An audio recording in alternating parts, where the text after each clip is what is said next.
see in that instructor manual, there's 10 different kinds of ways we can approach it. You know, from my little babies, when they start to spar, I don't even let them touch. If you touch the guy, you have to do a courtesy push-up. And it's like a shame. It's the walk of shame. You can't touch him. So, but before they learn that, we teach them some fighting combinations, right? So let me draw you guys. Draw you two. Okay. So here's what I would have them do. Face each other. This is after they've done the side kicks, and we've hit the bags with the side kicks. I teach them back fist punch. How to back fist, how to hinge the elbow, pull it back halfway like a shield to keep you off of me, and then how to snap punch underneath it. And then, of course, we do the turning kick to be able to. We've learned all those components individually, right? So we've learned all the new moves. We bow in, we step back in your fighting stance, sir. All right, I want you to change side now. I want you to put your right side back. 90% of the population is right-handed. We will learn to spar from both sides. Are you right-handed or left? You probably throw the ball with this hand, and I bet you hit harder with this hand. So because of that, I would highlight your power and bring your strong side dominant back. This now becomes the shield, like warriors of old, right? Thermopylae, you've got the 300 out there, he's got that shield here. The sword or the hammer's in this hand. So any kind of shield and hammer drill you can do, you can't go wrong. I'll even put a foamy in this hand and a tie pad in this hand for the shield, and I'll put a cage mask on them, and we're going to light it up. So now that shield all of a sudden became real important. You know, do you know about the star block? You know, right? Outer block, they say it with me, inner block, high block, touch, low block, reach, guarding block, yell.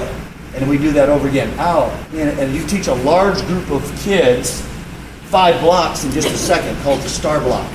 And then what good is that? And then we pad up with the mask and the the foam pad and that front shield. And basically it's the hand components of set 1. Strong side back, right? Okay, so now, I'll come back to that. Your first combination, we're going to start you up. You're going to step up or behind, and you're going to execute a side kick, but I don't want you to hit him. All right, so you step behind, side kick. When you pull the knee back, after you kick, you pull back. I want you to land close enough to back fist to him. I want you to back fist him. Yeah, I want you to pull your shield back, keep him off of you, and I want you to disguise the snap punch underneath it, like a rubber band. Punch. Now I want you to point your foot this way and step out the side door. And I want you to round kick him right in the face. Bang. And I want you to step back, guarding block, and yell for me. Yeah, go back to here when you do that. And now, because you did that, he knows it's safe for him to try his turn. So you don't want to leave that part out, okay? Remember these we did for the tournament set. Yes, sir. Fight combination number 1. The beginner's back fist to the face? No. Are they starting to train for it? Yes. The back fist punch is already coming off that side kick, right? So now you get to try it, sir. Now, you get graded on 2 things. 1, how well you do the techniques, right? But also how well you target the techniques. So when you side kick, I want you to aim right there. Okay, when you back fist him, I want you to aim right there. And when you punch, I want you to go back to that.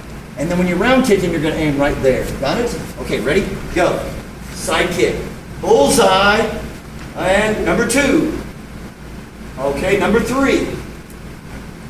Oh, he left that one was out. a punch. Got to punch that number 3. Yes, sir. Now snap it back like it's on a big rubber band. And I teach my guys that when they punch low, don't turn the hand over, but throw it vertical, up and down like, good job. So they snap punch that straight into here because the leverage. We're going to teach people how to hit other people.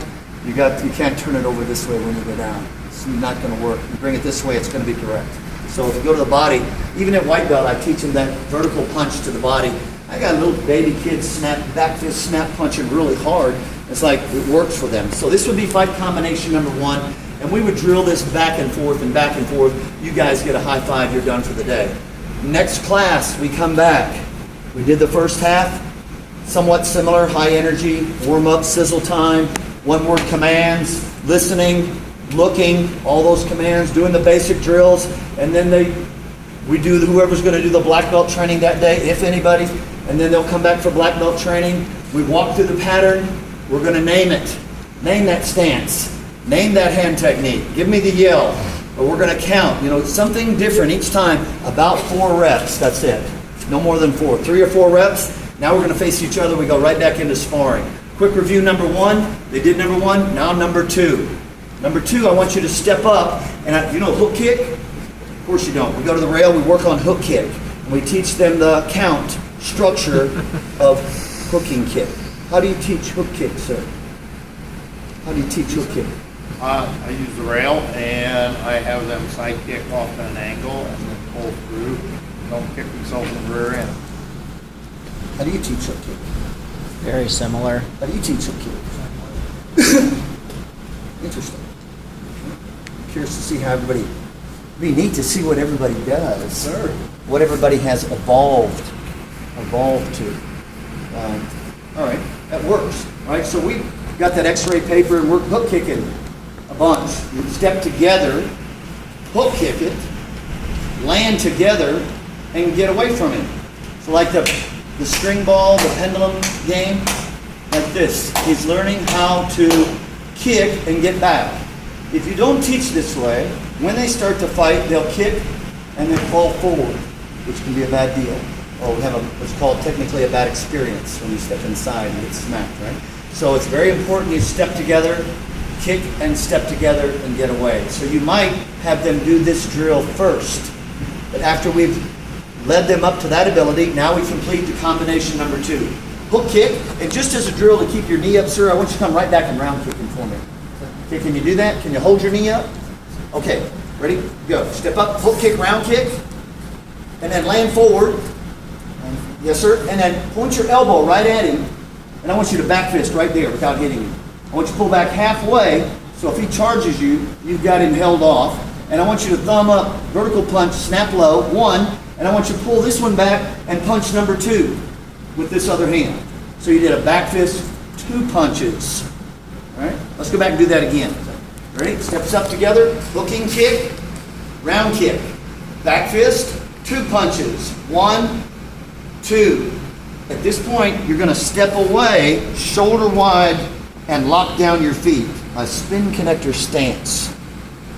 Right? So you'll step here, shoulder wide, point your feet to me, sir, and lock. You know how the cat gets on the sofa?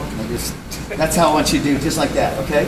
Now, all you got to do is look over your other shoulder, sight that target, pick up this knee, and drive that heel right there, sir. Pull that knee back, come back the way you went in, guarding block heel. Yeah. If you'll teach it that way, they will get the reverse side kick very quickly. The biggest problem with reverse side kick is the overturn. From day 1, they learn how not to overturn. And this is where it takes place the first time to introduce that. Now it's your turn, sir. You'll step up, fight combo number 2. Step up, hook kick, round kick, back fist 2 punch, 1, 2. And step away, shoulder wide, plant, look, hit it. Come back the way you went in, return, block, and back and forth and back and forth and back and forth. So you do not teach a 1 step. No, sir. One step. And for me to do that, I love 1 steps. They're too static. I'd rather for them. I'll show you where this is going to go. This will get you there faster. Okay, so now next class comes back, fight combination number 3. This time, when you step up to do side kick, you know how students will step up sideways and kick? The human body can't push the base leg when it's lateral.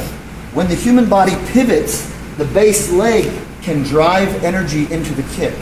You can literally teach the student how to kick with the strength of both legs at the same time if they're pivoted backward. Either pivoting during the kick or pre-pivoting on the approach. The backward step is so essential.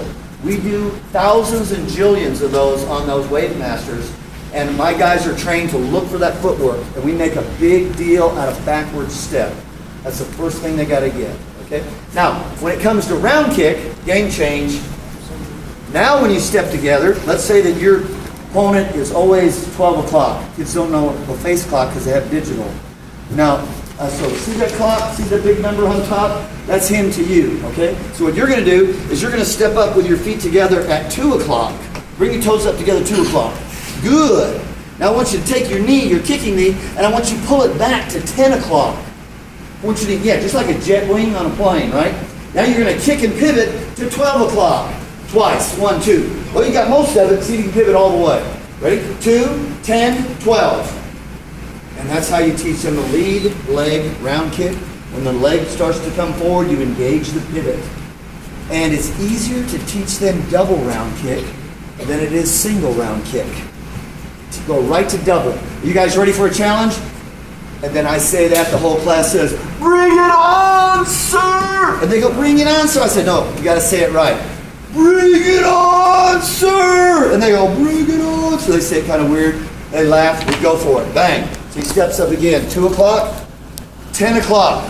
Yeah, this is 10, right? Now, pivot. Bang, bang. Step forward. Back fist. 2 punch. 1, 2. Step away. Plant your feet. And now, spin crescent kick. Follow all the way back. Nice. How do you teach spin crescent? Watch this. You got your hands up a target like this. Make your feet shoulder wide. And point to me. Just point your feet to me. Yeah, not too wide. The kids get too wide. You can't teach them. So what I do is I step on this foot lightly. And what you got the target here. I'm going to have you turn backward and look. That's right. Until you see the target. When you see it now, I'm going to pull this arm and you're going to lift this leg right here. Ready? Yes, sir. Up and over, and I crank him. And he feels it. Ooh, that's fun. Do that again. So feet shoulder wide. Wind. You feel the tension here? You wind up your body, and I touch his face. Look. When you see it, lift, up and over, and I pull him just like that. And those kids I got some kids can throw heat. They can throw a spin heel. I got some 3-year-olds. Michael, Aiden, those guys, you got to see this. I mean, it's beautiful, man. It's beautiful. Anyway, then he gets that. Now he's good to go. Now that's